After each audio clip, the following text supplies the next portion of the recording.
sitting in a dark movie theater and hearing the phrase "as if" from the 1995 movie Clueless.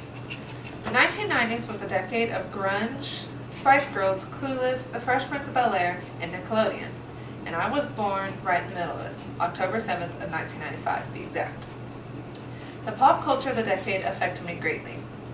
From the songs that were number one on the Billboard charts and the movies that were praised by critics, they were the ones that affected me the most.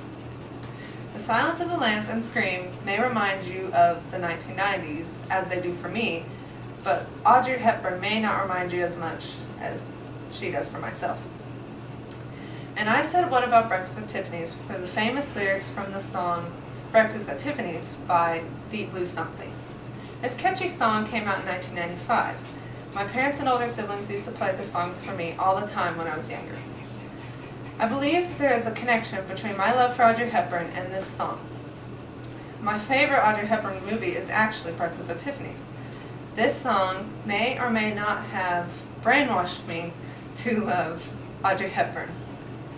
Even though Audrey Hepburn passed away in 1993, before I was even born, her life and legacy have affected my life greatly. A total of 38 scary movies were produced in 1995. This large number may have contributed to my love of the horror genre and making the horror genre be my favorite movie genre. Silence of the Lambs, Scream, and I Know What You Did Last Summer are some of my favorite scary movies.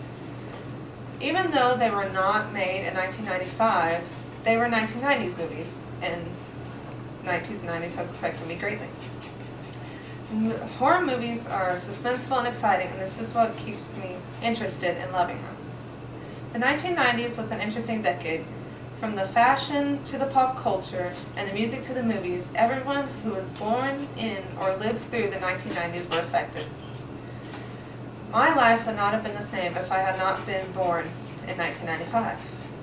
Just think back to that dark theater watching Clueless and think about what past pop culture has affected your own life. Thank you.